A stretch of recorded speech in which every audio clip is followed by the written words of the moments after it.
Visita diariamente www.perucatólico.com y mira las noticias más importantes de nuestra iglesia.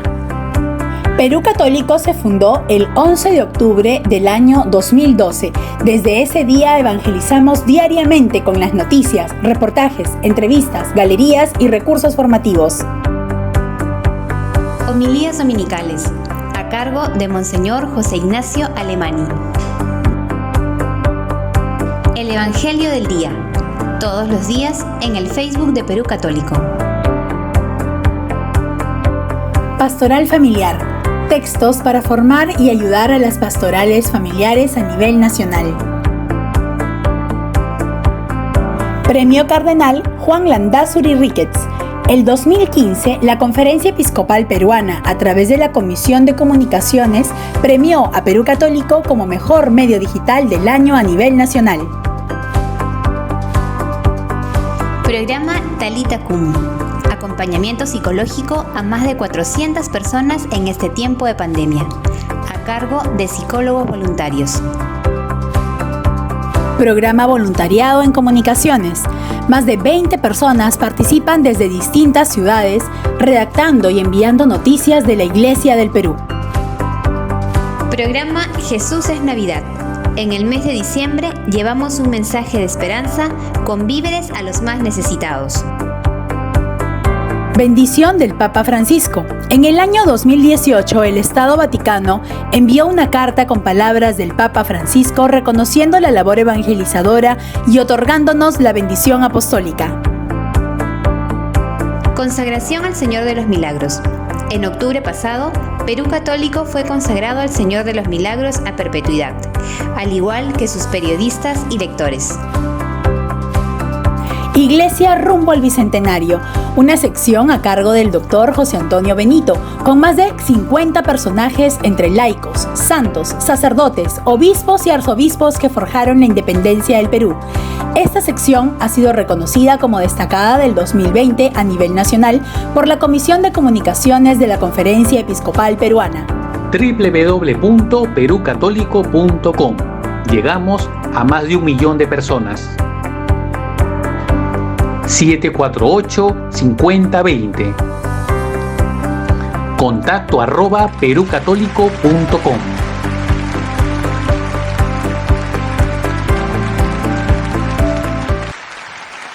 Bienvenidos a la tercera edición de esta jornada que tenemos en la semana del primer Congreso Nacional Católicos por la Vida y la Familia. Nuevamente con ustedes, Franco Segura, encargado del medio de comunicación Perú Católico, dándoles la cordial bienvenida y nuevamente agradecerles las muestras de cariño que en estos días nos han estado escribiendo en las redes sociales, a través de nuestro WhatsApp, en el Facebook, en nuestra portal web de noticias. Gracias por sus palabras, eso nos anima y nos alienta a seguir evangelizando y por supuesto con la ayuda de ustedes. Todo el trabajo y el esfuerzo que hace Perú Católico es por y para ustedes, para seguir evangelizando, para seguir compartiendo información. Y esta semana ha sido muy importante y lo es porque vamos a celebrar ya San José, vamos a empezar el año de la familia, que es hoy en día muy importante. Es por eso que el día de hoy tenemos 2 grandes invitados y seguramente ustedes lo han podido ver en la información que les hemos estado brindando y también en las redes sociales sobre nuestra programación. Estará con nosotros el padre Carlos Rosel de Almeida con el tema Los mitos y preguntas del aborto y la iglesia, un tema muy interesante por la situación que vive el mundo. Y también nos acompañará en la segunda y última exposición nuestro amigo doctor José Antonio Benito Rodríguez, historiador, sobre un tema también muy importante, la familia en el corazón del Papa Francisco. De esta manera empezamos este día, esta jornada, y por supuesto bajo la guía de San José, a quien nosotros y también hemos hecho una oración muy bonita que le hemos estado rezando todos los días, y de esta manera damos inicio con esta oración en compañía de ustedes. Oración del Congreso Nacional Católicos por la Vida y la Familia. En el nombre del Padre, y del Hijo, y del Espíritu Santo. Amén. Sagrada Familia de Nazaret, nos ponemos bajo su protección en este Congreso, para que, guiados de su ejemplo Seamos cada día mejores familias para el mundo y para la gloria de Dios. San José, patrón del Perú y patrono de la Santa Iglesia Católica, tú que diste los cuidados y velaste como Padre terrenal de Jesús y esposo purísimo de la bienaventurada Virgen María, enséñanos a ser verdaderos hombres y padres, bajo la sencillez, humildad y obediencia. Santa María, Madre de Dios y Madre nuestra, que dijiste sí al plan de Dios y sí a la vida, ponemos en tu regazo y cuidados maternales a todos los niños por nacer, en especial a los que están en riesgo de ser abortados. Mujer firme y fuerte, tú que pisaste la serpiente infernal y alejaste las trampas del enemigo, enséñanos a ser vigilantes y perseverantes para defender siempre la vida y la familia. Dios Todopoderoso, que consagras y bendices a las familias en plenitud y que las has redimido con la sangre preciosa de tu Hijo amado Jesucristo, infunde en nosotros tu Espíritu Santo para renovar nuestro espíritu y ser las nuevas familias de Nazaret en el Perú. Amén. En el nombre del Padre, y del Hijo, y del Espíritu Santo. Amén. Y bien, en la primera ponencia del día de hoy estará el padre Carlos Rosell de Almeida.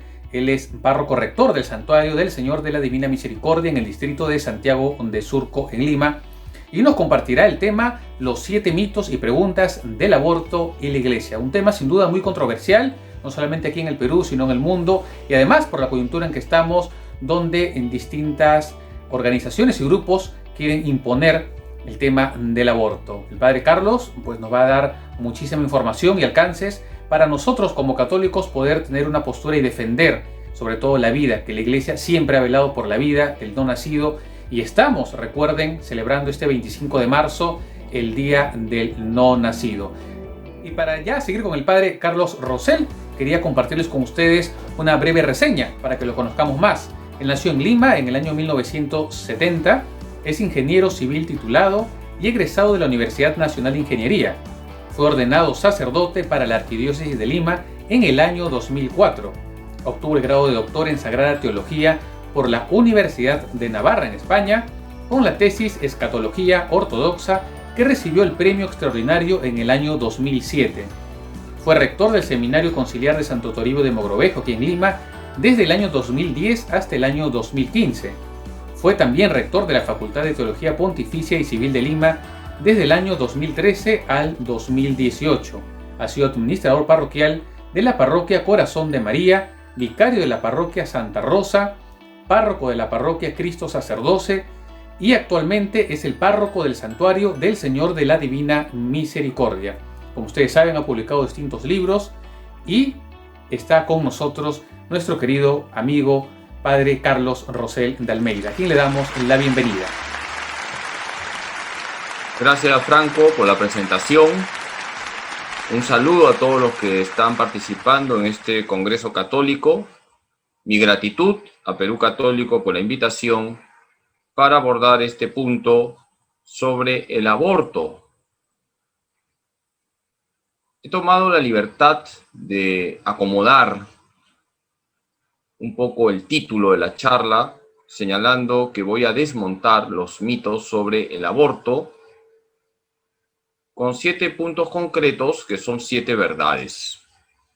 Quisiera empezar esta charla con una frase de la encíclica Evangelium Vitae, escrita por San Juan Pablo II. Está en el primer número de este documento y dice así: el Evangelio de la vida está en el centro del mensaje de Jesús. Acogido con amor cada día por la Iglesia, es anunciado con intrépida fidelidad como buena noticia a los hombres de todas las épocas y culturas. Hasta aquí lo que nos enseñaba San Juan Pablo II. Todos nosotros, tanto los creyentes como las personas de buena voluntad, estamos llamados a promover y defender la cultura de la vida. Y con ello estamos tejiendo una red de protección sobre la persona humana.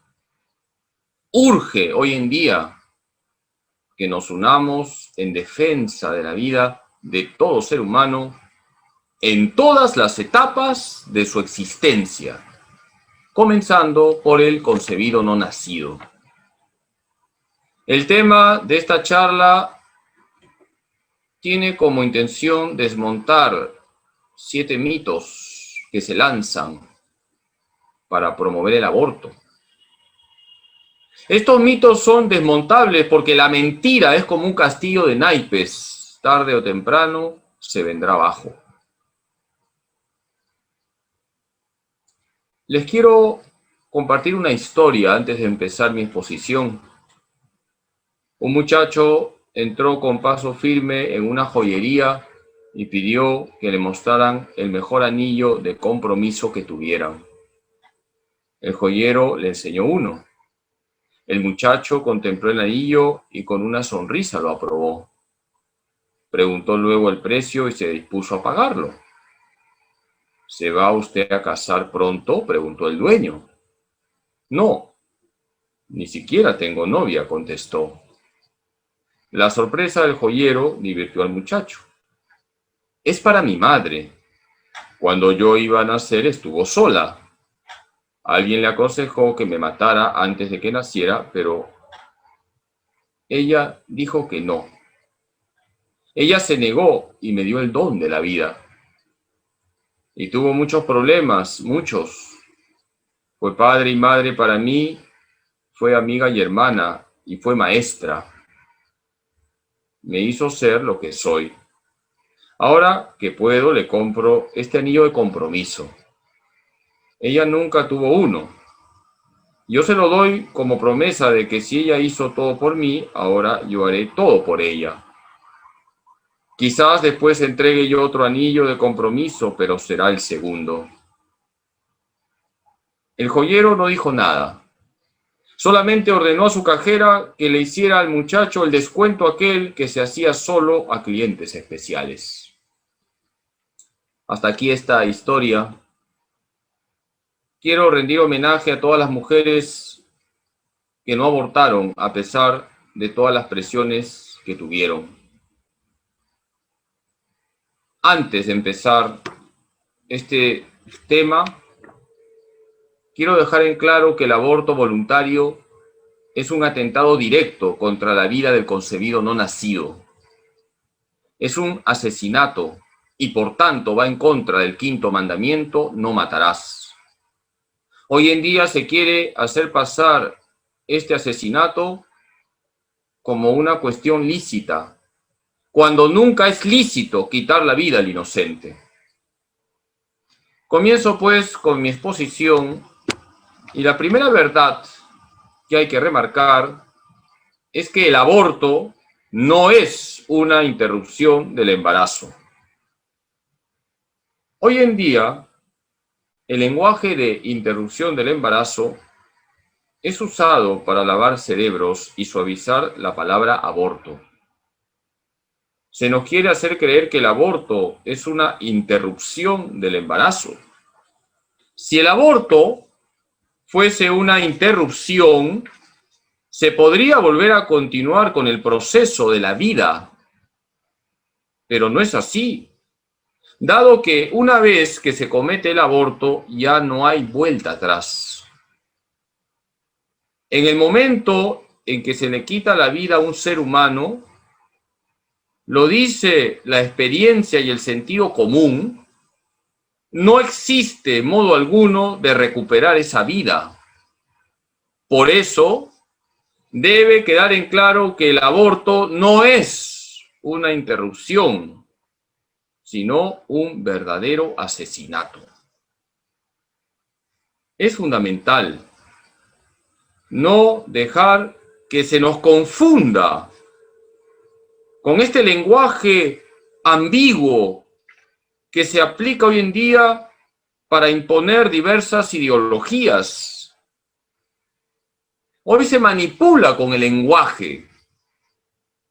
Hoy, desgraciadamente, hay todo un vocabulario formado por frases como lenguaje inclusivo, cuando en realidad es una defensa de la ideología de género. O se habla de exploración del cuerpo, cuando en realidad es masturbación. O se habla de elegir la opción sexual, cuando en realidad se está hablando de un desorden sexual. Por lo tanto, no dejemos que se nos manipule con el lenguaje. La segunda verdad viene a ser que el concebido, no nacido, no es parte del cuerpo de la mujer. Hoy en día se quiere imponer la idea de que ese ser humano que está siendo gestado es parte del cuerpo de la mujer. Ninguna persona con conocimientos básicos de biología va a decir eso. En el concebido no nacido hay un código genético propio, existe una verdadera identidad personal. Por tanto, no es parte de la mujer. No es un tumor de la mujer. No es un miembro de la mujer. Es un ser humano que está siendo cobijado por su madre. En efecto, el concebido no nacido es un ser indefenso, que está dependiendo vitalmente de todo lo que le brinda su madre. Por eso es inconcebible que la misma madre, es decir, aquella que lo está cobijando, lo considere como una parte que debe ser extirpada. Por eso es importante que no caigamos en este gravísimo error de hacernos creer que la mujer puede decidir sobre el concebido no nacido como si fuese una parte de su cuerpo. La tercera verdad viene a ser que el concebido no nacido es una persona desde el momento de la concepción. Esto conecta con la segunda verdad que ya les he indicado. Hoy en día los partidarios del aborto señalan que el concebido no nacido recién es persona a partir de un tiempo, por ejemplo, unos meses o cuando nace. Por tanto, indican con esa mentalidad errada que se podría abortar a las semanas o a los meses. Esto va en contra de los datos básicos de la ciencia y de la recta razón. El ser humano, una vez concebido, ya lo hemos dicho, tiene un código genético. Además, ese ser humano va desplegando su existencia en diferentes etapas de su vida. Pretender quitar la vida en los momentos iniciales de ese ser humano es un gravísimo error. Primero porque ya en el momento de la concepción es una persona con unos derechos, siendo el primer derecho el derecho a la vida. Además, ¿quién detiene en el futuro a aquellos que van a decidir hasta qué momento puede ser abortado? ¿Qué pasa si deciden legislar para quitar la vida a los niños de 1 año o de 2 años? ¿Quién va a impedir que estas personas que tienen esa mentalidad luego decidan que se puede quitar la vida a un niño de 1 año o de 2 años? Porque ellos han decidido que los niños de 1 año o 2 años todavía no son personas. La vida humana se inicia en el momento de la concepción. Todo se inicia al unirse los 2 gametos, uno masculino y otro femenino.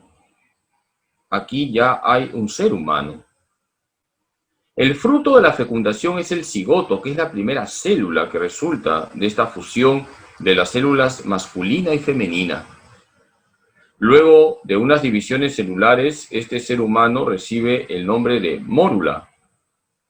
Van apareciendo células en esta persona y entra a una nueva fase donde se llama blastocito y anidará en el útero de su madre. Y mientras se va desarrollando la placenta, van desarrollándose sus órganos. Cuando la placenta se desarrolla por completo, entonces se llama feto. Tras un proceso de crecimiento se realizará el nacimiento y entonces se llamará neonato o recién nacido. Hay un proceso progresivo. La vida humana es todo un proceso.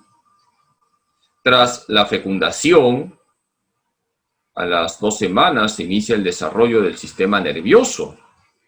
A las 3 semanas de vida empieza a diferenciarse el cerebro y aparecen los esbozos de las piernas y los brazos. Y el corazón empieza sus latidos. A las 4 semanas empiezan a formarse los ojos. A las 6 semanas la cabeza del embrión tiene forma casi definitiva. El cerebro está muy desarrollado. Y comienzan a formarse las manos y los pies. A las 8 semanas, el estómago inicia la secreción gástrica y aparecen las uñas. A las 9 semanas, se perfecciona el sistema nervioso. A las 11 semanas, ya se chupa el dedo. A la 12ª semana, la mayor parte de los órganos están completamente formados. Luego de nacer, aparece la primera dentición 6 meses luego del nacimiento. Y los dientes definitivos surgen alrededor de los 7 años. Incluso algunas muelas salen en la edad adulta. Cuando viene la pubertad, aparecen cambios fisiológicos intensos, tanto en el varón como en la mujer. Así, por ejemplo, la capacidad reproductiva de la mujer empieza poco después de la pubertad y termina con el climaterio. Cuando llega la ancianidad, vienen los achaques propios de la edad. Como podemos darnos cuenta, cada etapa implica cambios. Hay que respetar toda etapa de la vida humana. Es la misma y única persona la que pasa por estas etapas: embrión, cigoto, mórula, blastocito, feto, niño, puber, adolescente, joven, adulto y anciano. Y cada etapa de su vida merece ser cuidada, respetada y valorada. Todas estas etapas tienen sus características e implican unas exigencias de parte de los demás. La Iglesia nos enseña que toda vida humana, desde el momento de la concepción hasta la muerte, es sagrada, pues la persona humana ha sido amada por sí misma a imagen y semejanza del Dios vivo y santo. Dice el Catecismo de la Iglesia Católica en el número 2319. Los concebidos no nacidos, embriones, son los más indefensos y merecen un cuidado especial. Por su parte, los niños tienen que ser acogidos en una familia formada por un padre y una madre. Debe de brindárseles educación y alimentación adecuada. Los púberes y adolescentes están en una etapa de cambios bruscos. Deben ser orientados por el camino del bien con cariño y firmeza al mismo tiempo.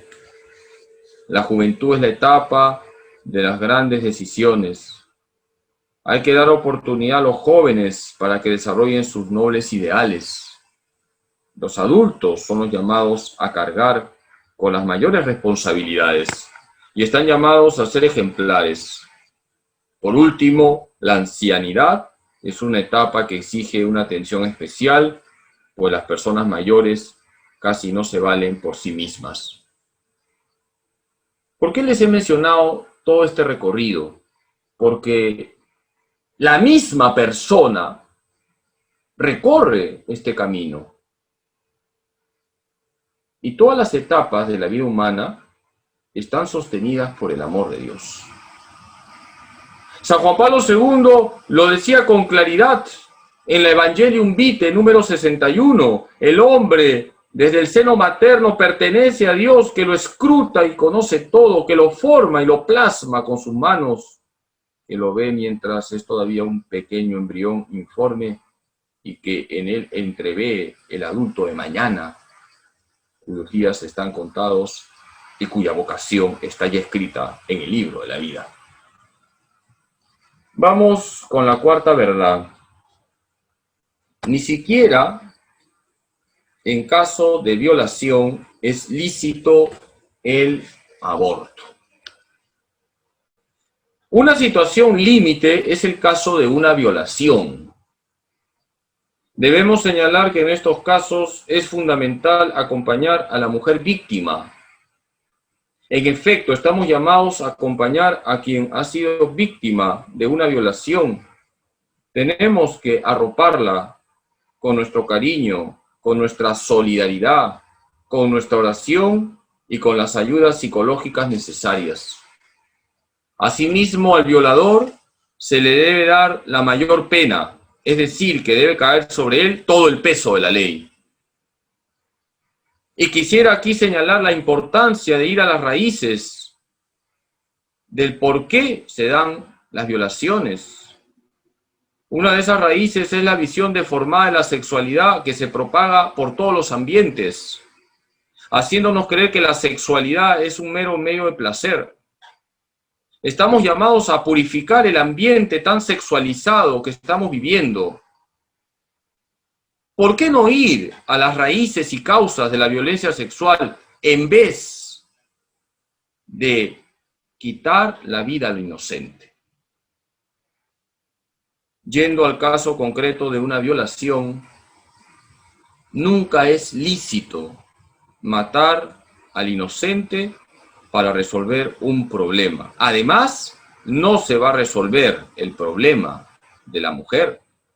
Más bien, se añadirá un trauma más a la mujer.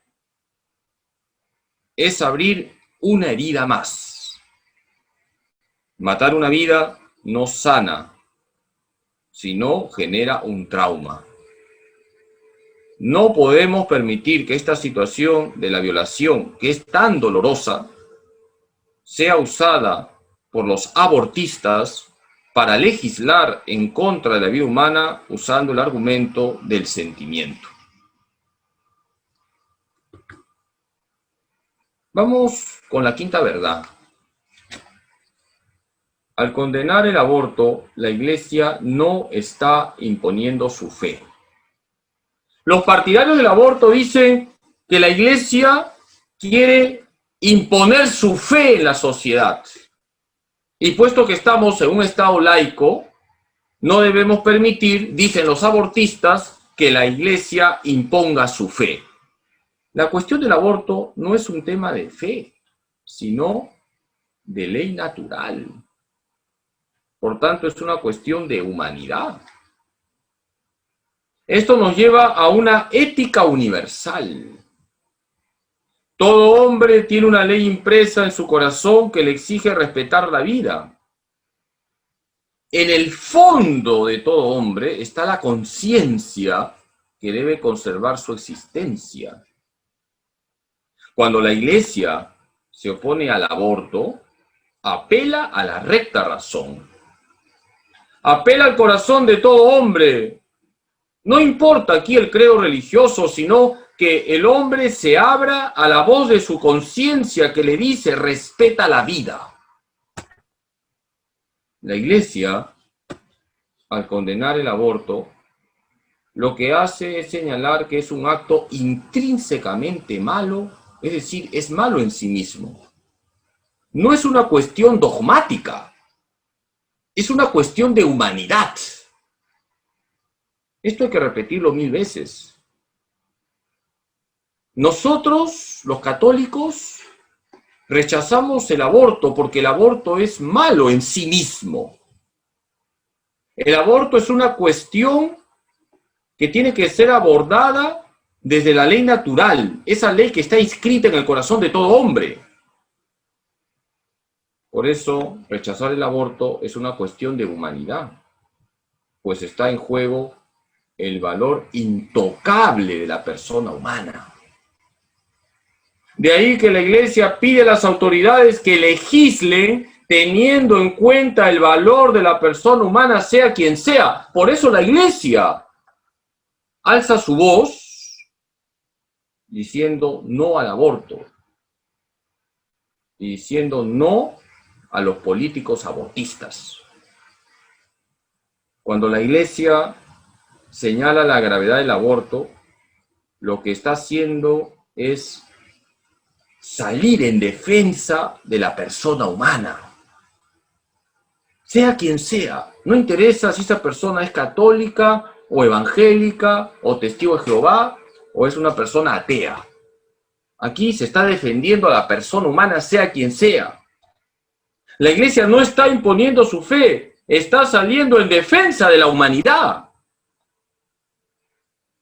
La Iglesia, con voz firme, está señalando que no se puede legislar en contra del ser humano. El hombre no puede ser el lobo del hombre. Vamos con la sexta verdad. El aborto no es un acto sometido a lo que a uno le parece. La corriente que está en el fondo de la propagación de la cultura de la muerte es el relativismo. Ya Benedicto XVI hablaba de la dictadura del relativismo. El relativismo, decía Benedicto XVI, es el cáncer que corroe la sociedad. ¿Qué es el relativismo? Es ese pensamiento que señala que cada uno tiene su verdad y que cada uno debe hacer con su vida lo que le da la gana. Esto es nefasto, porque si mi verdad es que matar al concebido no nacido es bueno, ¿quién me detiene? Si es mi verdad. Un efecto del relativismo es afirmar que el aborto es una decisión personal y por tanto su valoración moral depende de cada uno. Con lo cual se estaría señalando que si la persona decide abortar es lo correcto porque es su decisión y nadie se lo puede impedir porque es su verdad. Tenemos que cerrar filas en contra del relativismo. No debemos de cansarnos en señalar que la verdad es objetiva e intrínseca. Es decir, que la verdad no depende de lo que a mí me parece. La verdad es objetiva e intrínseca a la realidad. Yo no soy quien crea la verdad. Yo no soy el que establece la verdad. Es la verdad la que me deslumbra con su claridad. Yo no soy el dueño de la verdad, es la verdad la que se me impone con su fuerza liberadora. Por eso hay que rechazar el relativismo, que repito, está en la raíz de la cultura de la muerte. Muchas veces he contado esta anécdota para entender lo que significa el relativismo. Un sacerdote tomó un taxi y el taxista en todo el trayecto le decía al sacerdote: padrecito, ¿qué tiene que meterse la iglesia a condenar el aborto? ¿Qué tiene que meterse la iglesia a condenar la unión entre personas del mismo sexo?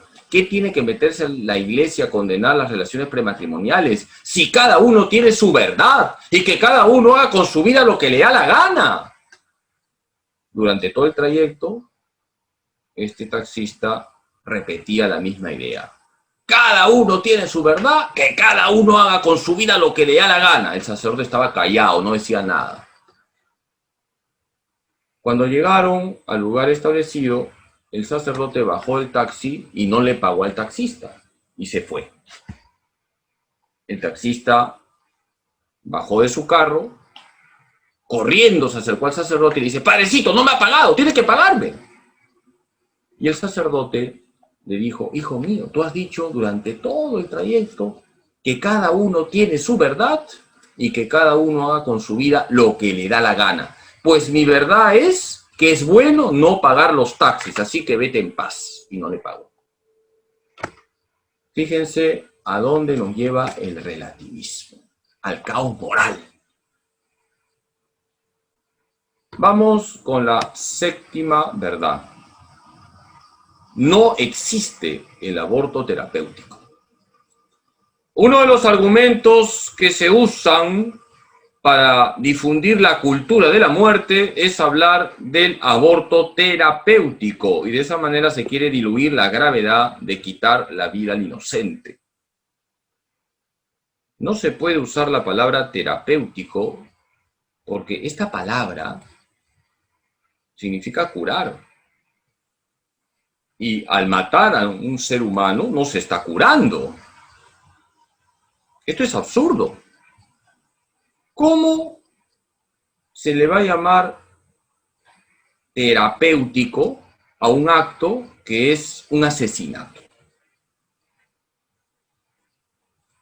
Cuando en el embarazo está en juego la vida de la madre, lo que debe hacerse es buscar todos los medios para salvar las dos vidas. Porque las dos vidas son importantes.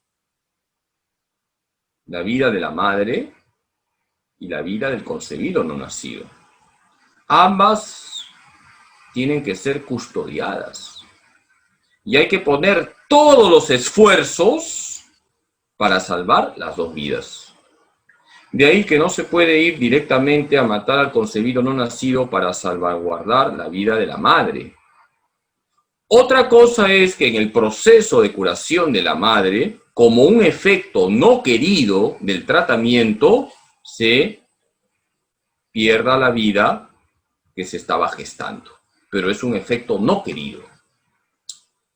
En este sentido, ¿cómo no mencionar a Santa Yana Beretta, santa, esposa y madre? Yana Beretta nació en el año 1922 en Magenta, cerca de Milán, Italia. Pertenecía a una familia católica practicante. Desde que hizo su primera comunión, acompañó a su madre todos los días a la Santa Misa.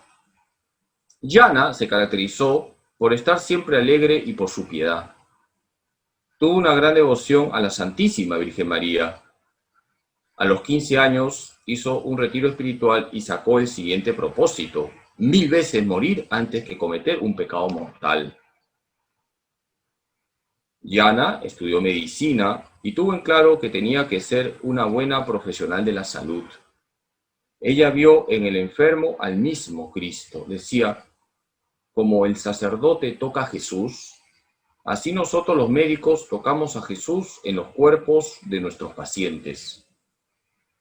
Se casó con un ingeniero llamado Pietro. Ambos estuvieron convencidos de que tenían que formar un matrimonio santo. Se prepararon correctamente para llegar al sacramento de la mejor forma, frecuentando juntos los sacramentos y rezando. Qué bonito ejemplo para los novios cristianos. Yana Beretta tenía ya 3 hijos cuando salió embarazada por 4ª vez. Se le indicó que iba a ser un proceso difícil. Ella rechazó cualquier procedimiento médico que pusiera en peligro la vida de su hija. Indicó con claridad: si hay que decidir entre mi vida y la del niño, no duden. Elijan, lo exijo, la suya, sálvenlo. Es así que el 21 de abril de 1962 dio a luz a Yana en Manuela. Yana Beretta, tras dar a luz a su hija, no pudo recuperarse, y el 28 de abril de 1962 partió para el cielo. Tenía 39 años. Dio su vida para que viniera una nueva vida. Yana fue canonizada por San Juan Pablo II en el año 2004. Acudamos a la intercesión de Santa Yana Beretta, pidiéndole que interceda ante Jesús por todas las madres que tienen la tentación de cometer un aborto, para que desistan de ello y defiendan la vida de sus hijos. Quisiera terminar esta exposición con una oración que está en la encíclica Evangelium Vitae. Oh María, aurora del mundo nuevo, madre de los vivientes. A ti confiamos la causa de la vida. Mira, madre, el número inmenso de niños a quienes se impide nacer, de pobres a quienes se hace difícil vivir, de hombres y mujeres víctimas de violencia humana, de ancianos y enfermos muertos a causa de la indiferencia o de una presunta piedad. Haz que quienes creen en tu Hijo sepan anunciar con firmeza y amor a los hombres de nuestro tiempo el Evangelio de la vida. Alcánzales la gracia de acogerlo como don siempre nuevo, la alegría de celebrarlo con gratitud durante toda su existencia y la valentía de testimoniarlo con solícita constancia, para construir, junto con todos los hombres de buena voluntad, la civilización de la verdad y del amor, para alabanza y gloria de Dios creador y amante de la vida. Queridos hermanos, gracias por su paciencia. Agradezco a Perú Católico por haber invitado a este siervo inútil. Les encomiendo en mis oraciones y recemos juntos un Ave María por todos los concebidos no nacidos. Dios te salve María, llena eres de gracia, el Señor es contigo. Bendita tú eres entre todas las mujeres y bendito es el fruto de tu vientre Jesús. Santa María, Madre de Dios, ruega por nosotros pecadores, ahora y en la hora de nuestra muerte. Amén. Gloria al Padre, y al Hijo, y al Espíritu Santo, como era en el principio, ahora y siempre, por los siglos de los siglos. Amén. El Señor esté con ustedes y con tu espíritu. La bendición de Dios Todopoderoso, Padre, Hijo y Espíritu Santo, descienda sobre ustedes y permanezca para siempre. Muchas gracias, que el Señor les bendiga. Muchísimas gracias al Padre Carlos Rosell por esta extraordinaria ponencia y charla que nos ha dado para poder defender al no nacido, defender la vida y defender a la familia. Es importante tener estos conocimientos para no solamente anunciarlo en nuestros grupos, en nuestras parroquias, en nuestros decanatos en donde participemos, sino en nuestra propia familia. Y luego de esta brevísima pausa va a estar con nosotros el doctor José Antonio Benito, historiador, y un tema muy interesante también, la familia en el corazón del Papa Francisco. Toda esta pedagogía que el Santo Padre nos ha dado en los últimos años, y más aún que estamos ya a puertas de iniciar el año de la familia convocado por el Papa Francisco, y que sin duda va a ser un año muy intenso en la unión y reconciliación familiar, más aún con el tiempo de pandemia en que estamos viviendo ya más de un año, pero que a raíz y a luz del Evangelio podamos sin duda salir adelante. Vamos entonces a una brevísima pausa y regresamos con esta ponencia. Amigos, ¿cómo están? Muchísimas gracias. Quiero agradecer en nombre de todo el equipo de Perú Católico a todos ustedes y a nuestros, por supuesto, participantes que hacen que este congreso llegue a miles de personas. Este Congreso Nacional Católicos por la Vida y la Familia.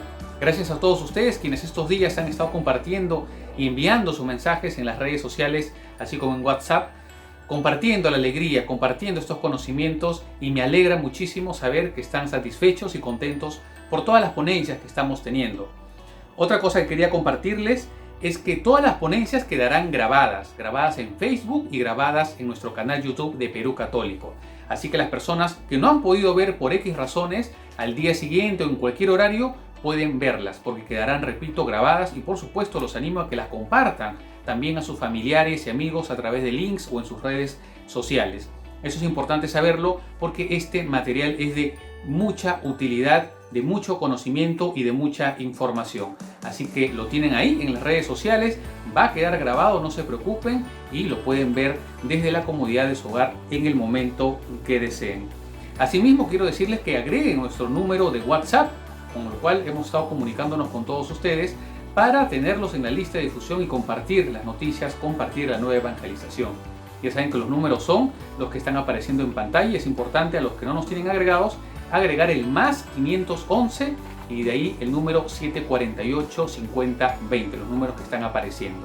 Es importante para mantener la comunicación, para mantenernos informados y por supuesto para las novedades que va a traer Perú Católico para todos ustedes en los próximos meses. Asimismo, los invito a que nos sigan en nuestras redes sociales, en Facebook cuando termine la ponencia, pues dar me gusta, dar likes a la fanpage, igualmente en el canal de YouTube, a suscribirse, y también fans, seguidores en nuestra red social también que estamos, Instagram. En cualquiera de las 3 redes sociales, búsquennos como Perú Católico, así estaremos aún más conectados y seguirán nuestras noticias que compartimos diariamente en el portal web, la central de Perú Católico, la página web www.perucatólico.com.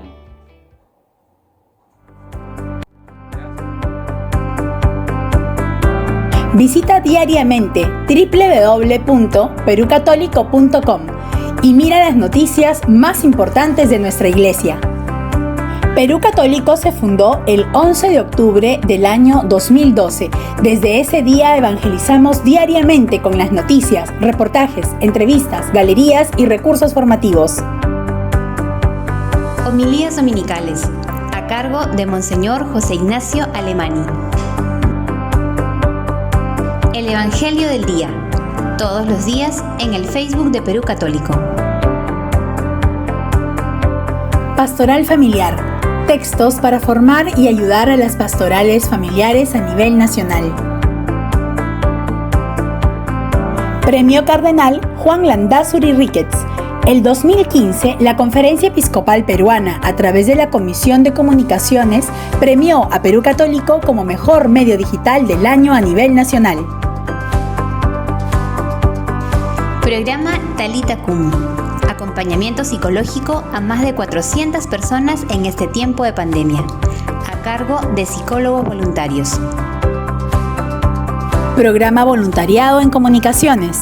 Más de 20 personas participan desde distintas ciudades, redactando y enviando noticias de la Iglesia del Perú. Programa Jesús es Navidad. En el mes de diciembre llevamos un mensaje de esperanza con víveres a los más necesitados. Bendición del Papa Francisco. En el año 2018, el Estado Vaticano envió una carta con palabras del Papa Francisco reconociendo la labor evangelizadora y otorgándonos la bendición apostólica. Consagración al Señor de los Milagros. En octubre pasado, Perú Católico fue consagrado al Señor de los Milagros a perpetuidad, al igual que sus periodistas y lectores. Iglesia rumbo al Bicentenario, una sección a cargo del Dr. José Antonio Benito, con más de 50 personajes entre laicos, santos, sacerdotes, obispos y arzobispos que forjaron la independencia del Perú. Esta sección ha sido reconocida como destacada del 2020 a nivel nacional por la Comisión de Comunicaciones de la Conferencia Episcopal Peruana. www.perucatólico.com. Llegamos a más de 1 millón de personas. 748-5020. Contacto @perucatólico.com.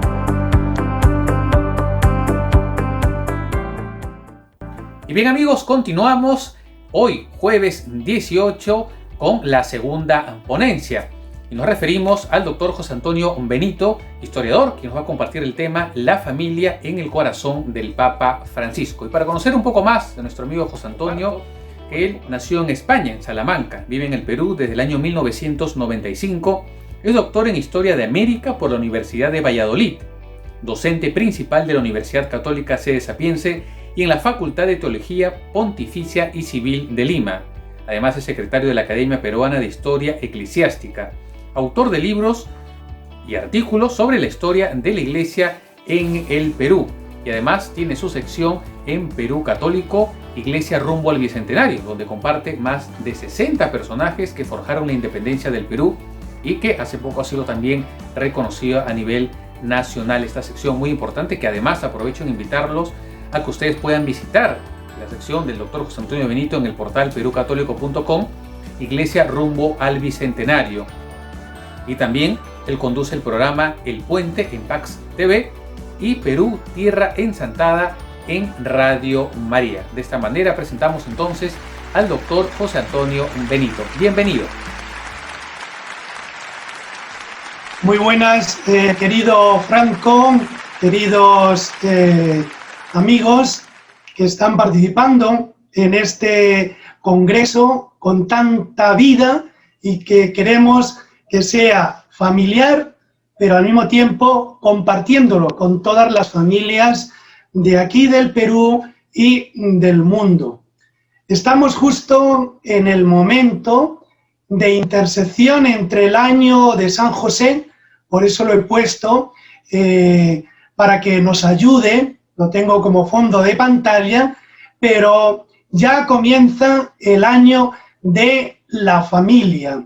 Y me parecía que era fundamental tener presente con nosotros al que es como el padre de la gran familia de la humanidad, que es el Papa Francisco, el dulce Cristo en la tierra, que le tiene tanto cariño a San José y que ha compartido con todos nosotros su vida familiar natural, su vida familiar religiosa de la compañía de Jesús, su vida familiar pastoral desde la Arquidiócesis de Buenos Aires, y cuando ya ha sido destinado a estar en la capital de la cristiandad, en la capital de la humanidad en Roma, quiere compartirnos toda su vida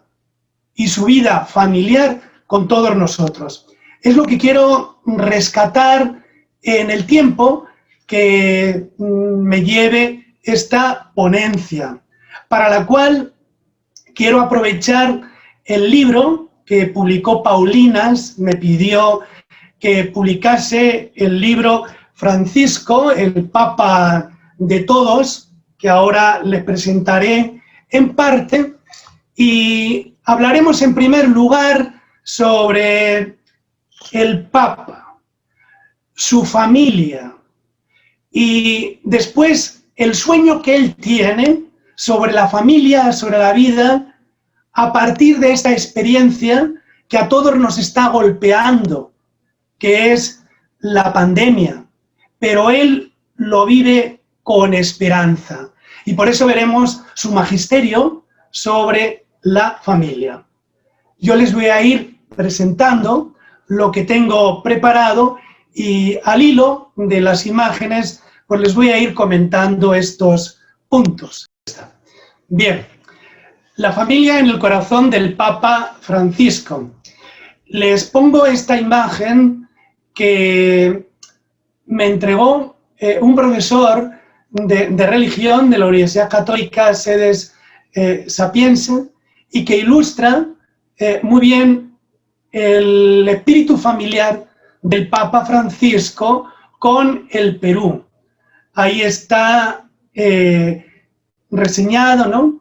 La visita al Perú, los 3 niños representados en las 3 regiones y su mensaje que nos dio, ¿no? de Perú, tierra ensantada, esos días en familia, donde él pues nos compartió su corazón para con todos nosotros. Estos son los 4 puntos que quiero tratar, ¿no? Francisco, el Papa de todas las familias. ¿Cuál es su sueño tras la COVID-19? Tras lo que estamos viviendo, él ha escrito un libro precioso del que les hablaré, ¿no? Tercero, su propia familia natural. Y cuarto, fundamentalmente, ¿cuál es el magisterio del Papa sobre la familia? Particularmente centrado en Amoris Laetitia, porque ustedes saben que el año de la familia es precisamente porque se cumple el aniversario de esta publicación fundamental del Papa sobre la familia. Este es el libro que a mí me encargó Paulinas y que yo les brindo para conocer mejor al Papa. Necesitamos conocer, querer, rezar por el Papa. Todos los días hay una oración que es por las intenciones del Papa. y él mismo incluso nos brinda la oración a través de los videos para pedir por las intenciones del Papa, ¿no? Bien, pues en este libro yo trato de acercar al Papa, al que denominaba Santa Catalina de Siena, el dulce Cristo en la tierra. Y por eso les recuerdo, ¿no?, los puntos que yo trato en este libro. El primero es, me gusta, comento, comparto, ¿no? En las redes, pues tenemos justamente estos estas tres posibilidades. Y yo se las refiero al Papa. Me gusta, por muchas razones, comento y comparto del Papa. Y en primer lugar, es bueno acercarse al Papa Francisco, Jorge, su nombre, pero la elección de este nombre Francisco, que es un paradigma, que es un estilo de vida, porque singularmente en toda la historia del papado nadie había elegido este nombre, pero por inspiración del Espíritu Santo va a elegirlo y no tiene nada que ver con los franciscos jesuitas, ¿no? Francisco Javier, por ejemplo, Francisco de Borja, sino San Francisco, el fundador de la orden franciscana, ¿no?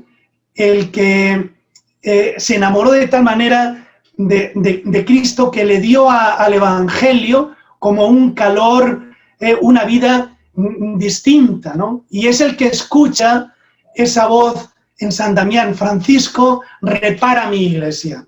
Y por eso elige él el nombre. Entonces, en el primer punto, yo selecciono todas las entrevistas que ha brindado, ¿no?, en las que él se presenta como biográficamente, para conocerle.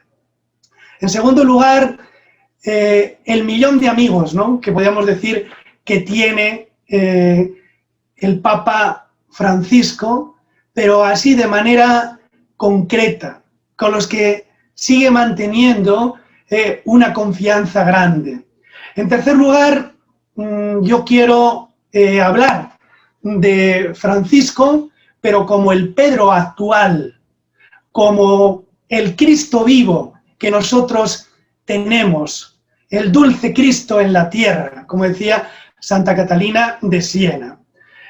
En cuarto lugar, ¿de dónde viene el Papa? Él, cuando se presentó en el primer saludo, dijo, lo han llamado no de un lugar lejano, como dijo San Juan Pablo II, sino del fin del mundo. Por primera vez en la historia, un Papa de Hispanoamérica, un Papa del nuevo continente, un Papa del fin del mundo.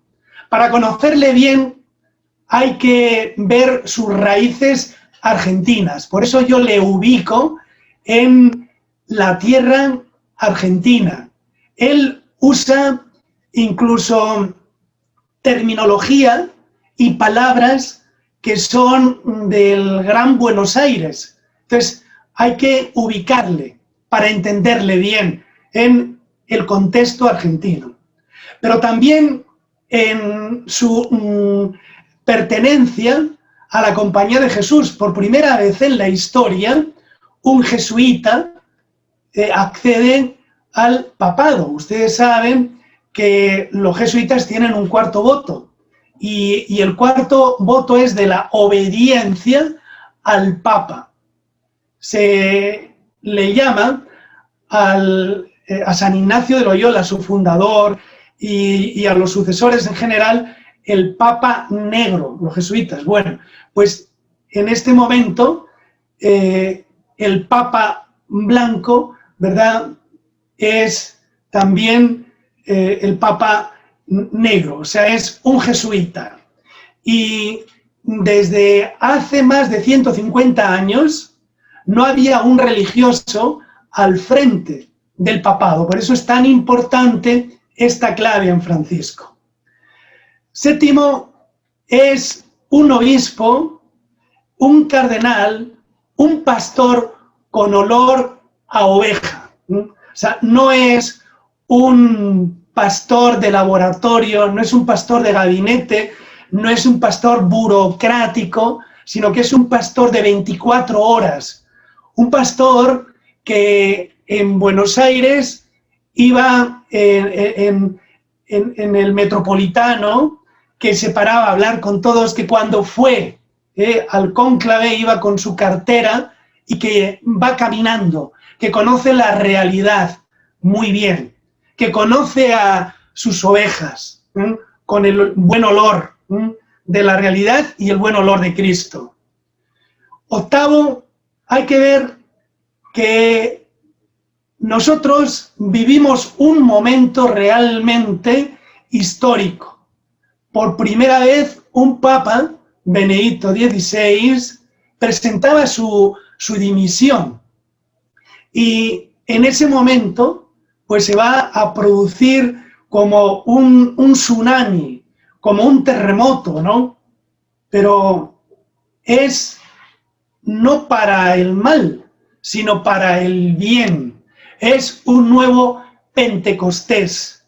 Y Francisco es el fruto de ese Pentecostés. Hay que conocer muy bien al Papa, no lo que dicen, no lo que han dicho que ha dicho, sino realmente conectar directamente con él.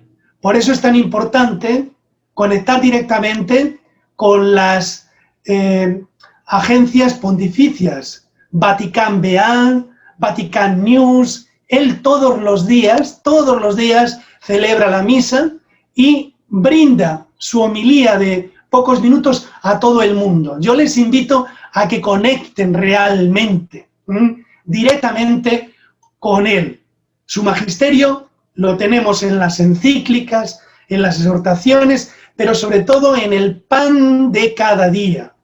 Y él nos invita a una iglesia que no se mire al ombligo, sino que está en salida.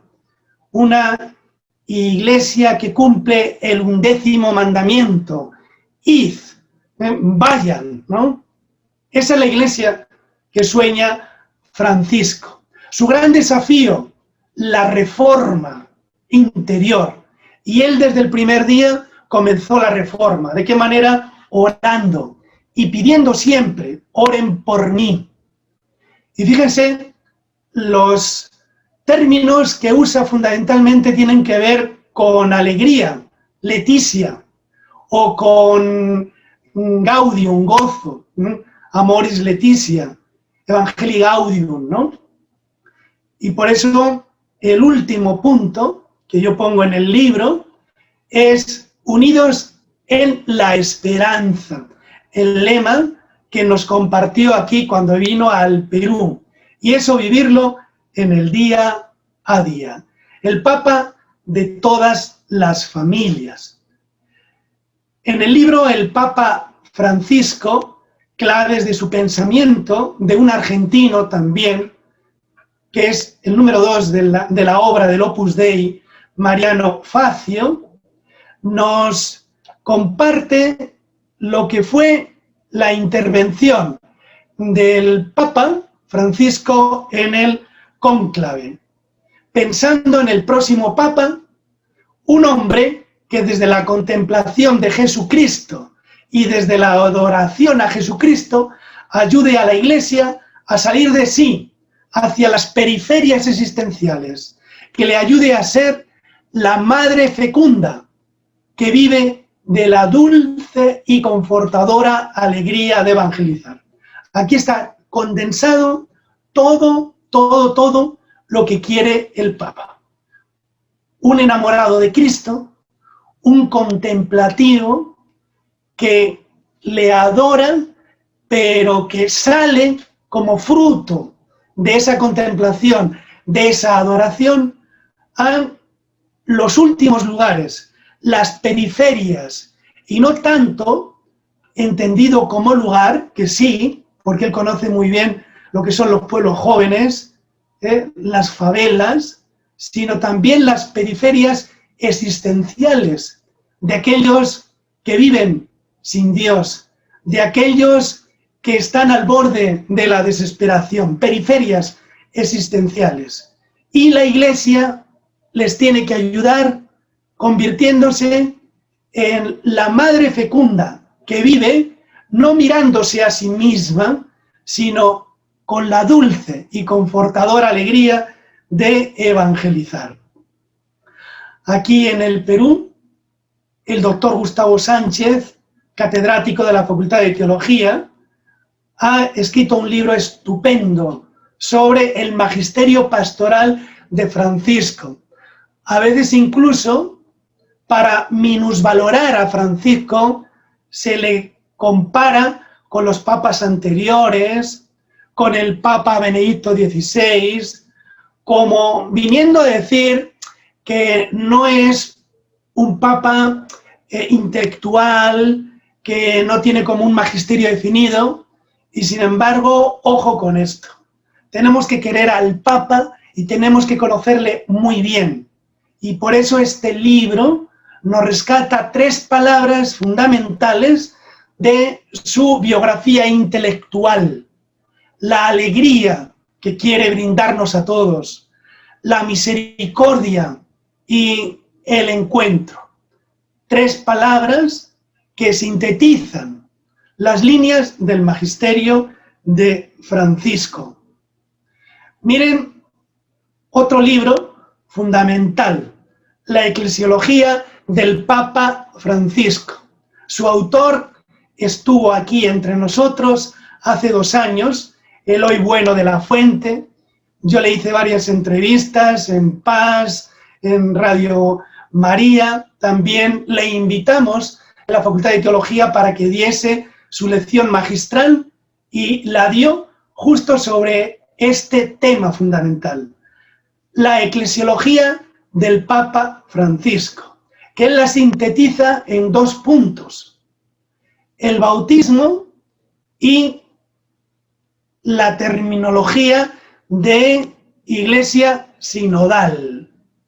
El Papa lo que quiere es rescatar la fuerza del bautismo en cada uno de los fieles y al mismo tiempo, de manera corporativa, lo que significa el caminar en familia, el caminar juntos, la sinodalidad. Fíjese que el próximo sínodo va a versar justamente sobre este tema, la sinodalidad. 2 puntos fundamentales de la eclesiología del Papa Francisco. Y hay 4 principios que el Papa Francisco ya usaba desde sus tiempos de Argentina y que de una u otra manera los comparte en homilías, en sus libros, sus artículos. Fíjese qué importantes son. El tiempo es superior al espacio. Por eso, ¿cuántas veces nos invita a saber esperar? A no dejarnos llevar por las prisas. Dale tiempo al tiempo. Él quiere unir siempre, ¿no?, lo antiguo de los ancianos con lo nuevo de los jóvenes. La tradición con la novedad. El tiempo superior al espacio. Segundo, la unidad prevalece sobre el conflicto. Ante tantas tensiones, ante tantas complicaciones, ante tantas paradojas, contradicciones, conflicto, ¿en qué lugar del planeta no hay situaciones conflictivas? Pero él siempre busca que prevalezca la unidad. Tercero, la realidad. Mucho más importante que la idea. ¿Por qué él condena las ideologías? Porque la ideología es una caricatura de la realidad. La ideología fosiliza, la ideología como que reduce lo que es la realidad. Por eso él continuamente nos invita a tocar la realidad, a visitar, a encontrarnos fuera ya ese prejuicio, fuera ya ese reduccionismo que hace que convirtamos la Iglesia, el Evangelio, en una ideología. Se comienza a ser cristiano por la realidad del encuentro con Cristo. Y él siempre busca la realidad. Y en cuarto lugar, el todo. No quedarnos con lo parcial, con las partes. El todo es superior a la parte. Tuve la suerte, hace 2 años, de entrevistar al mejor biógrafo del Papa, que estuvo aquí en el Perú, y que nos habló de su biografía, el Papa Reformador, Austen Ibereich, que acaba de publicar también un gran libro, Soñemos, con el Papa Francisco. Les invito también a que conozcan ese libro. Y en la charla que nos dio, Austen nos dijo que la dulzura de la Madre de la Misericordia nos acompañe en este año santo, para que todos podamos redescubrir la alegría de la ternura de Dios. Este texto que él rescata del Papa Francisco está en el corazón, en el meollo del Papa, ¿no? Compartirnos la dulzura de María, para descubrir y compartir la alegría de la ternura de Dios. Aquí les quiero presentar 3 libritos, pero que, conociendo el autor, son 3 librazos. El padre Carlos Rosell de Almeida, para ayudarnos a preparar la visita del Papa Francisco, nos dedicó estos 3 libritos: Francisco y Jesús, Francisco y María, Francisco y el Espíritu Santo. Lo más selecto, con la gracia, con la chispa, con el fervor inigualables del Padre Carlos. 3 libritos estupendos para conocer el magisterio y el corazón del Papa Francisco. Y vamos a dar un paso más. ¿Cuál es el sueño del Papa Francisco tras este tsunami que estamos viviendo con la COVID? Hay 2 libros que yo les recomiendo. El de Antonio Espadaro, este jesuita, que está tan cercano al Papa, el sueño del Papa Francisco, y la entrevista que le ha hecho Austen Ibereich al Papa Francisco y que lo ha compartido en internet, Soñemos juntos, el camino a un futuro mejor. Les brindo un texto que me parece que es paradigmático. Millones de personas se han preguntado a sí mismas y entre sí, ¿dónde podrían encontrar a Dios en esta crisis? Y contesta el Papa: lo que me viene a la mente es el desborde. Veo un desborde de misericordia derramándose a nuestro alrededor. Los corazones han sido puestos a prueba. La crisis de la pandemia ha suscitado en algunos un coraje y una compasión nuevos. Fíjese qué visión tan asertiva, tan positiva, tan esperanzadora del Papa Francisco. No se deja acogotar, desesperar, sino que nos invita a la esperanza, a soñar un mundo nuevo, a ver la pandemia como un kairos, como un tiempo propicio. Algunos han sido zarandeados y han respondido con el deseo de reimaginar nuestro mundo. Otros buscaron socorrer con gestos bien concretos las penurias de tantos, capaces de transformar el dolor de nuestro prójimo. Esto me llena de esperanza en que podemos salir mejores de esta crisis. Y en este libro, refiriéndose a la familia, miren qué texto tan precioso nos brinda. De todas las instituciones, la familia es probablemente la más baqueteada hoy día. Ha perdido, o al menos se ha desdibujado, su identidad social, como la primera sociedad, donde la persona se forma como miembro de algo más grande, con derechos, deberes y seguridad. Erosionar la familia es debilitar letalmente los vínculos de pertenencia de los que todos dependemos.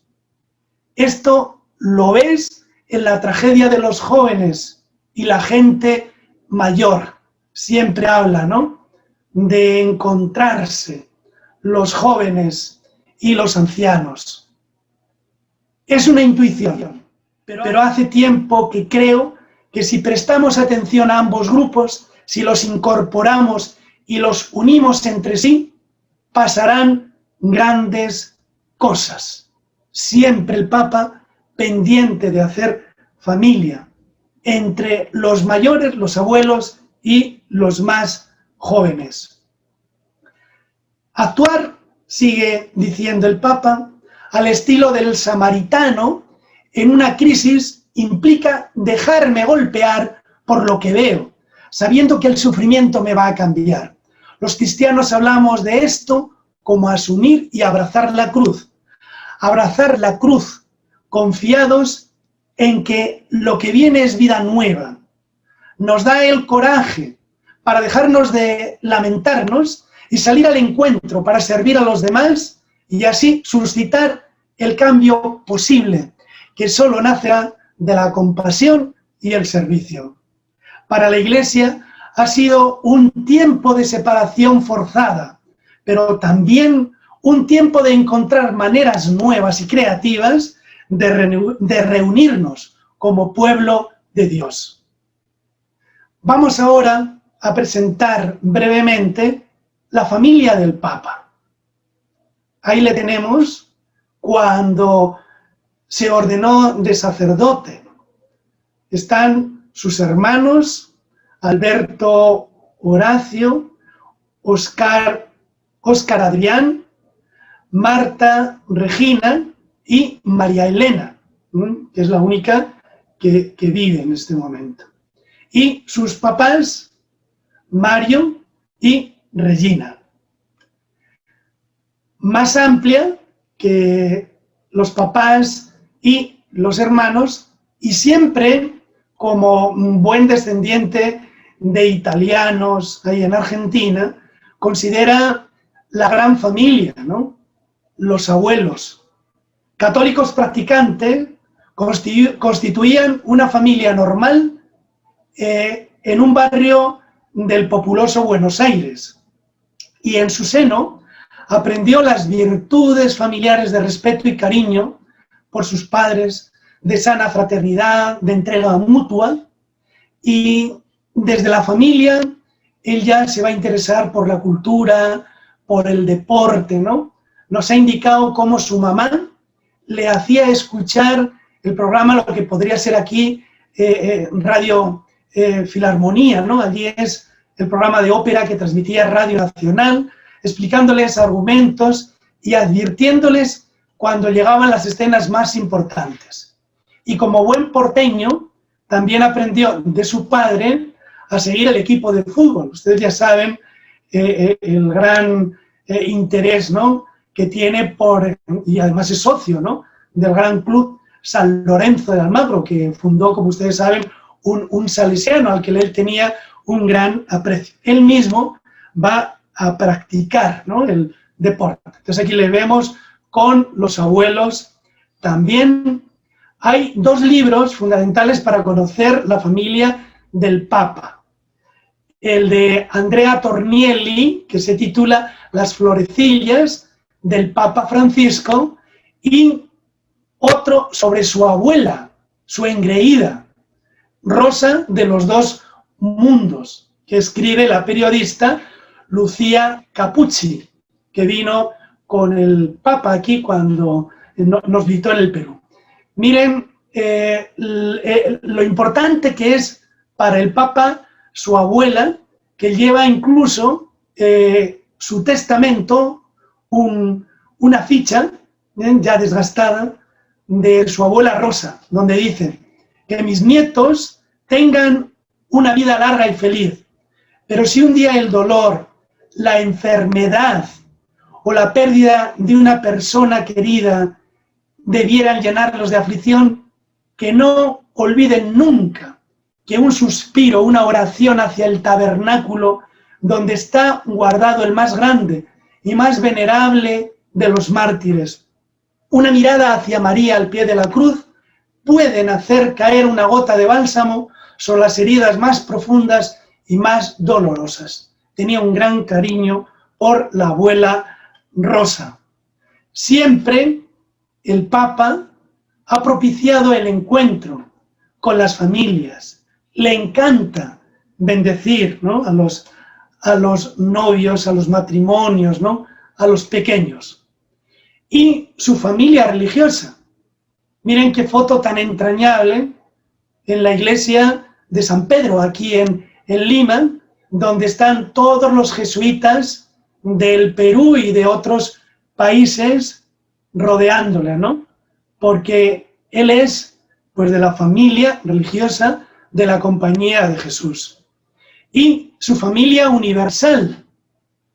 Solamente recordarles que su última encíclica, Fratelli Tutti, o sea, todos hermanos, es una encíclica netamente familiar.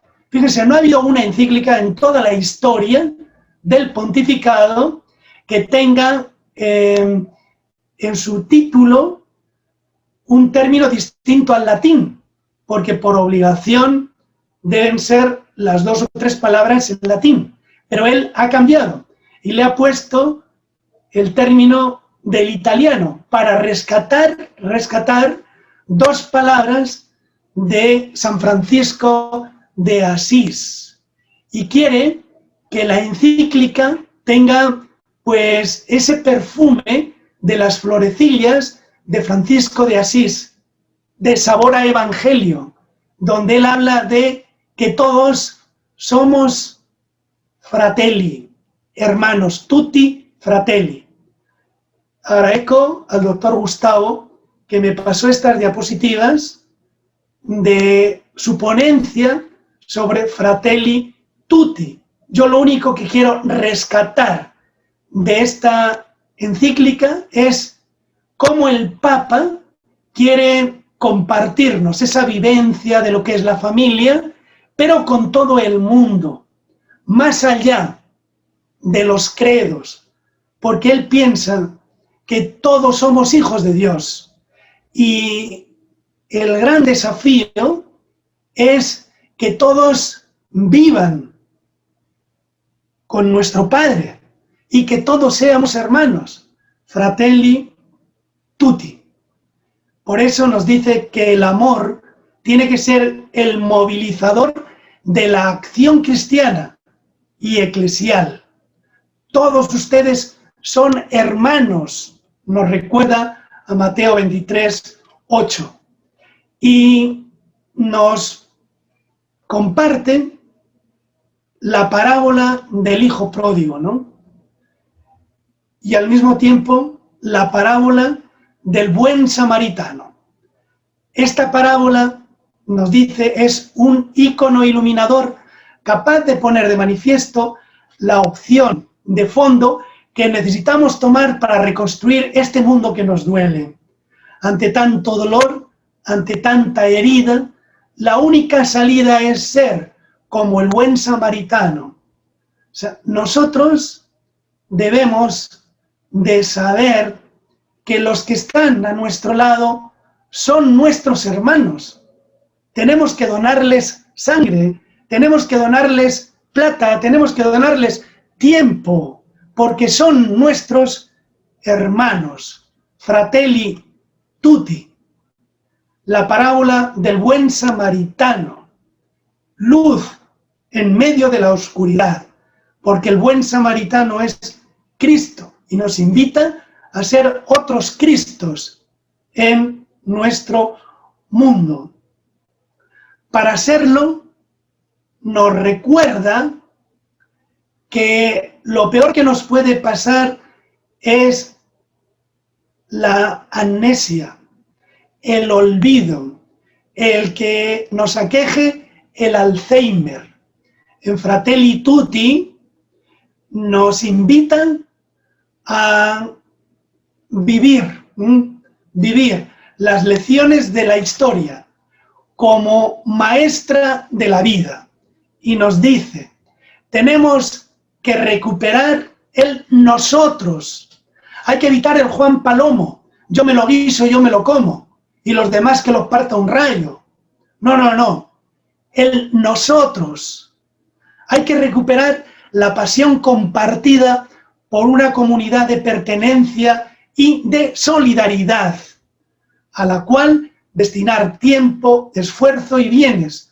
La ilusión global que nos engaña se caerá ruinosamente y dejará a muchos a merced de la náusea y el vacío. En definitiva, convertir nuestro mundo en una familia. Lo tienen en los numerales 35 y 36 de Fratelli Tutti. Yo les invito a compartir el magisterio del Papa.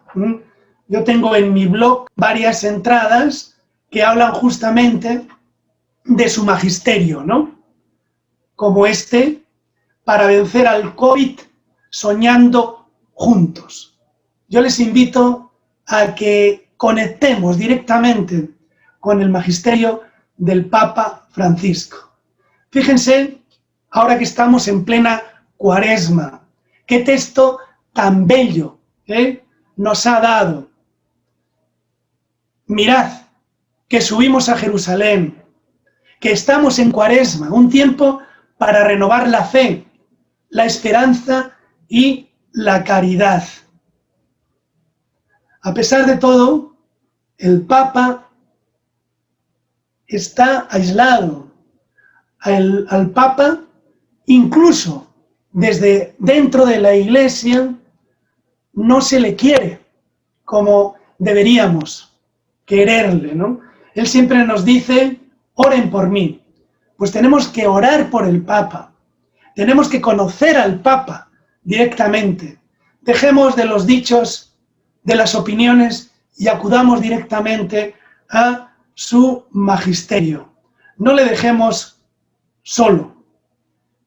Su mensaje familiar al Perú se reduce en dos palabras: unión y esperanza. Nunca como en este momento el Perú necesita la unidad. Basta ya de destruirnos, de descalificarnos, basta ya de la desesperación, basta ya de preguntar cuándo se malogró el Perú.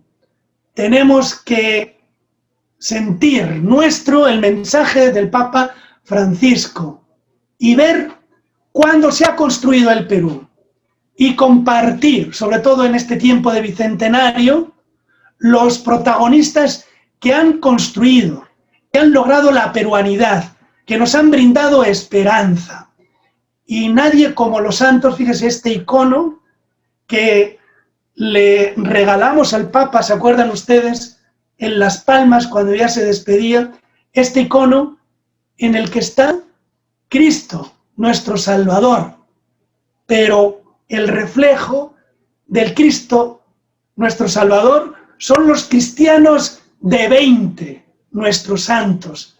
Y ahí está Santo Toribio, el padre de la Iglesia de América, el forjador de la identidad cristiana del Perú, y Santa Rosa, y San Martín, y San Juan Macías, y San Francisco Solano. Perú ensantado.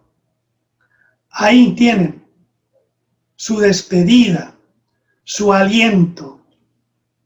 Vamos con el magisterio del Papa Francisco sobre la familia. No sé exactamente el tiempo que tengo, me parece que ya tengo poco, entonces tendré que sintetizar al máximo. Lo tenemos fundamentalmente en una exhortación apostólica. Miren, no es encíclica, pero podríamos decir que tiene rango de encíclica.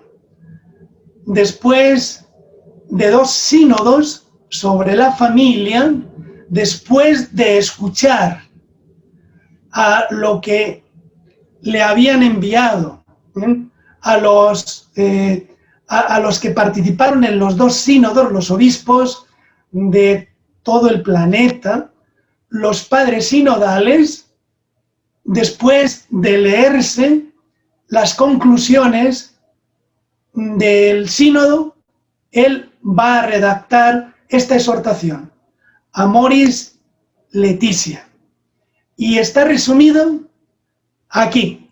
Si no tengo mucho tiempo de desarrollar la exhortación, aquí está la síntesis. La alegría del amor que se vive en las familias es también el júbilo de la Iglesia. A pesar de las numerosas señales de crisis del matrimonio, el deseo de la familia permanece vivo, especialmente entre los jóvenes, y esto motiva a la Iglesia. Como respuesta a ese anhelo, el anuncio cristiano relativo a la familia es verdaderamente una buena noticia. Fíjense, aquí está resumido. Miren qué 2 palabras tan asertivas, tan positivas. Laetitia, la alegría, amoris, la alegría del amor. ¿Qué es la familia? ¿Qué es el matrimonio? La alegría del amor. El evangelio del matrimonio, el evangelio de la familia es lo que quiere rescatar el Papa y brindarnos en esta exhortación.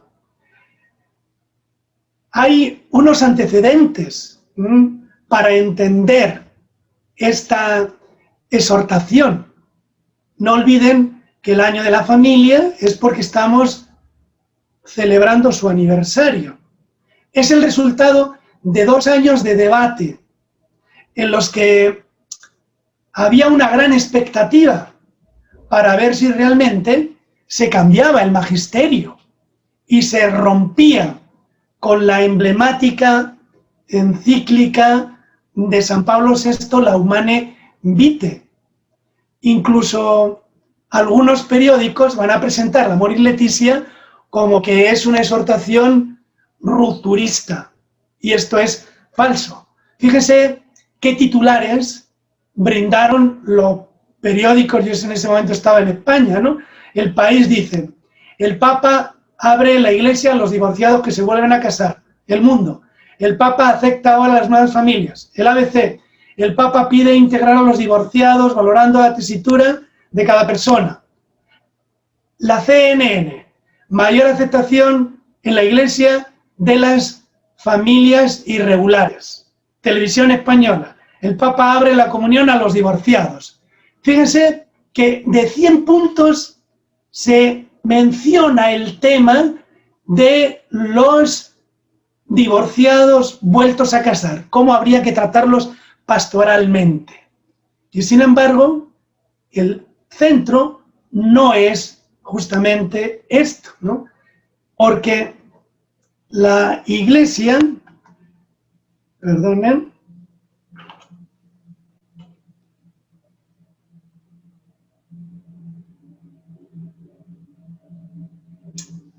vamos a ver.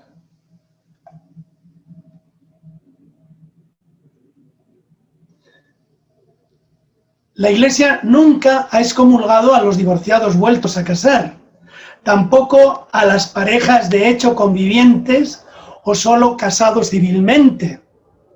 La plena participación ha de ser con unas condiciones. Siguen siendo las mismas. Siempre han podido participar plenamente, separados, divorciados sin nueva unión. Por tanto, no hay una ruptura. No nos están indicando que es el inicio de una nueva moral católica. No hay cambios doctrinales. Ojo con lo que dijeron los periódicos. ¿Cuáles son las claves, por tanto, de esta exhortación? Que hay una continuidad del pontificado. Y esa continuidad lo marca la vivencia de la alegría en el Señor. Evangelii Gaudium, como nos dijo en la primera exhortación del Papa Francisco, la alegría del Evangelio. Por tanto, Amoris Laetitia es una continuidad de ese magisterio. Hay una continuidad con los papas anteriores. Va a recoger las aportaciones de los dos sínodos sobre la familia, agregando otras consideraciones que puedan orientar la reflexión, el diálogo o la praxis pastoral y a la vez ofrecer aliento, estímulo y ayuda a las familias en su entrega y en sus dificultades. Y, por último, la clave fundamental es la exhortación pastoral. Es un documento eminentemente pastoral. Y por eso tiene en cuenta a los que conviven sin ninguna unión, la necesidad de una preparación adecuada para el matrimonio, el acompañamiento, esto lo repite mucho, a las parejas, sobre todo en los primeros años, y luego también se aborda el tema de los divorciados con una nueva unión, porque es una realidad que no se puede dejar. Claves de interpretación. Desde la lectura conjunta del texto, no quedarse solamente con un capítulo. Cada parte hay que leerlo a la luz del contexto. Hay que ver la gradualidad pastoral, no quedarse con lo que dicen que dijeron, sino ir al texto y el contexto. Desde las enseñanzas de la tradición de la Iglesia. Y, ojo, con algunos incómodos. Avisa de dos interpretaciones erróneas. El deseo desenfrenado de cambiar todo sin reflexionar. Segundo, pretender resolver todo aplicando normativas generales a lo que es particular. O sea, el Papa va a delegar en los pastores, en los obispos. ¿Qué nos encontramos? Un impulso para tomar en serio el amor con la fuerza del gozo que caracterizaba el gozo del Evangelio, su primera carta. Llevar a cabo una conversión pastoral misericordiosa, no condenar a los matrimonios que quizá viven en una situación irregular, sino acompañarles e invitarles a una conversión, pero desde la misericordia. Esto sí que es característico, evangélico, misionero, auténtico reto para los sacerdotes. 3 palabras va a decir él, ¿no? Acompañar, discernir e integrar. Por tanto, no ofrece ningún cambio radical, sino que se abre a un proceso de reflexión dentro de una unidad de doctrina y de praxis, pero abierta a las variaciones de culturas y tradiciones. No es lo mismo una familia peruana que una familia de Australia, que una familia en Estados Unidos, que una familia en África. Hay que considerar cuál es la realidad, su tradición, nos dice el Papa en esta carta. Se nos ha ido prácticamente el tiempo y solamente quiero repasar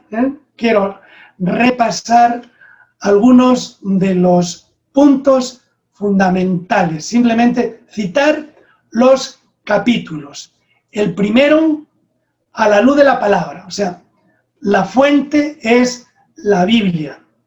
Por eso tiene estos 5 puntos. Tú y tu esposa, tus hijos como brotes de olivo, un sendero de sufrimiento y de sangre, la fatiga de tus manos, la ternura del abrazo. Son textos bíblicos que va a ir desarrollando. El capítulo segundo, la realidad y los desafíos de la familia en nuestro tiempo. Tercero, la mirada puesta en Jesús, la vocación de la familia. Capítulo 4, el amor en el matrimonio, nuestro amor cotidiano, uno de los textos más bonitos, ¿no?, donde va recordando lo que es Corintios 1:13, crecer en la caridad conyugal, el amor apasionado, la transformación del amor. Capítulo 5, el amor que se vuelve fecundo, acoger una nueva vida. Capítulo 6, algunas perspectivas pastorales, anunciar el evangelio de la familia hoy, guiar a los matrimonios, especialmente los primeros años, iluminar las crisis y en el momento de la muerte también, cómo orientar. Capítulo 7, la educación de los hijos, su formación ética, su formación catequética. Capítulo 8, uno de los temas claves, acompañar, discernir e integrar la familia. Capítulo 9, ¿cuál es la espiritualidad matrimonial y familiar? Terminando con una oración a la Sagrada Familia.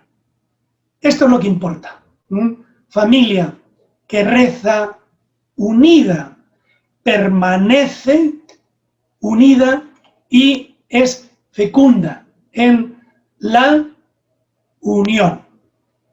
Por último, los desafíos pastorales y conclusiones. Solamente decirles que en la Laudato Si hay también un gran magisterio sobre la educación ecológica y familiar y que nos invita el Papa Francisco a tener un sentido ecológico, pero desde la familia, y que podemos vivir especialmente en estos tiempos de pandemia. Y solamente quiero rescatarle 3 palabras que él suele repetir con frecuencia, ¿no? En el gozo de vivir en familia, es la Trinidad en la tierra. Este es un cuadro sobre la Sagrada Familia en el Mali que acuña e ilustra de alguna manera estas 3 palabras con las que quiero terminar y que repite mucho el Papa, ¿no? En la familia quiero unir 3 palabras: permiso, gracias, perdón. Cuando en una familia se pide permiso, cuando en una familia se aprende a decir gracias y cuando en una familia uno se sabe pedir perdón, en esa familia hay paz y hay alegría. Las palabras adecuadas, dichas en el momento justo, protegen y alimentan el amor día tras día. Las últimas palabras del Papa cuando estuvo en el Perú.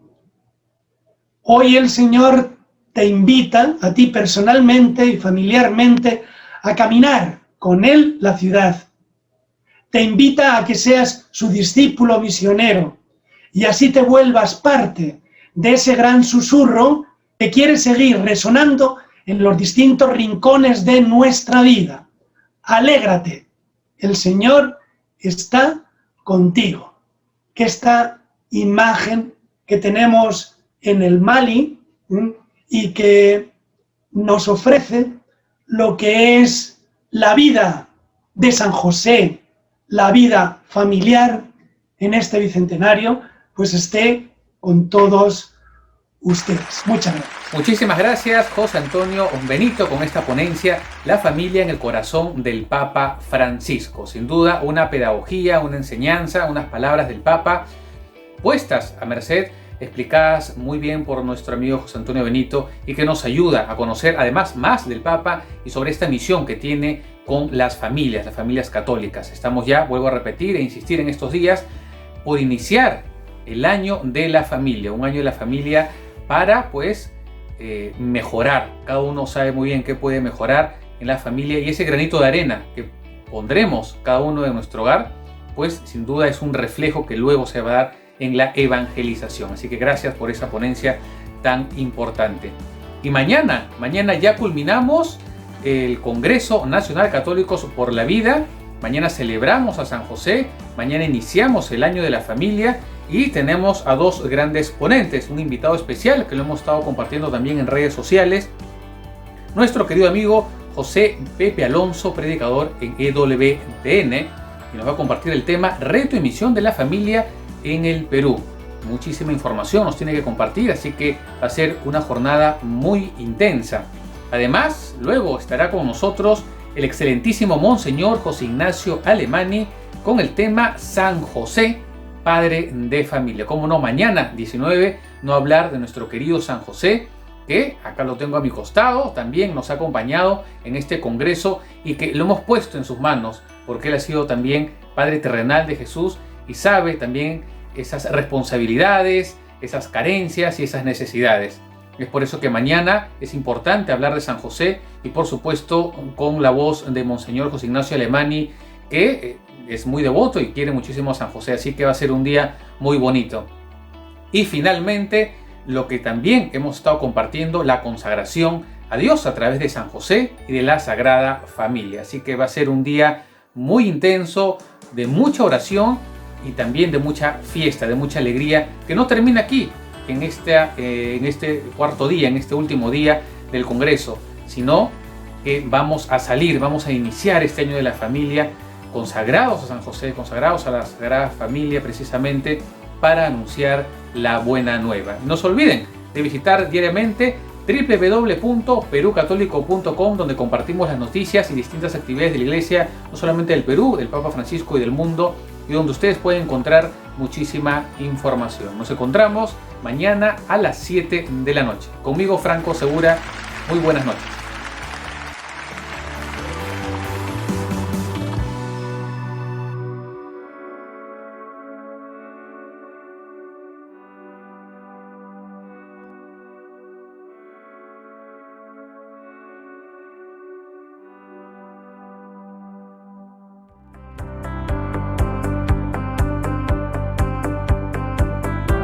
Visita diariamente www.perucatólico.com y mira las noticias más importantes de nuestra iglesia. Perú Católico se fundó el 11 de octubre del año 2012. Desde ese día evangelizamos diariamente con las noticias, reportajes, entrevistas, galerías y recursos formativos. Homilías dominicales, a cargo de Monseñor José Ignacio Alemani. El Evangelio del Día, todos los días en el Facebook de Perú Católico. Pastoral familiar, textos para formar y ayudar a las pastorales familiares a nivel nacional. Premio Cardenal Juan Landázuri Ricketts, El 2015, la Conferencia Episcopal Peruana, a través de la Comisión de Comunicaciones, premió a Perú Católico como mejor medio digital del año a nivel nacional. Programa Talita Cum. Acompañamiento psicológico a más de 400 personas en este tiempo de pandemia, a cargo de psicólogos voluntarios. Programa Voluntariado en Comunicaciones. Más de 20 personas participan desde distintas ciudades, redactando y enviando noticias de la Iglesia del Perú. Programa Jesús es Navidad. En el mes de diciembre llevamos un mensaje de esperanza con víveres a los más necesitados. Bendición del Papa Francisco. En el año 2018, el Estado Vaticano envió una carta con palabras del Papa Francisco reconociendo la labor evangelizadora y otorgándonos la bendición apostólica. Consagración al Señor de los Milagros. En octubre pasado, Perú Católico fue consagrado al Señor de los Milagros a perpetuidad, al igual que sus periodistas y lectores. Iglesia rumbo al Bicentenario, una sección a cargo del Dr. José Antonio Benito, con más de 50 personajes entre laicos, santos, sacerdotes, obispos y arzobispos que forjaron la independencia del Perú. Esta sección ha sido reconocida como destacada del 2020 a nivel nacional por la Comisión de Comunicaciones de la Conferencia Episcopal Peruana. www.perucatólico.com. Llegamos a más de 1 millón de personas. 748-5020. Contacto @perucatólico.com.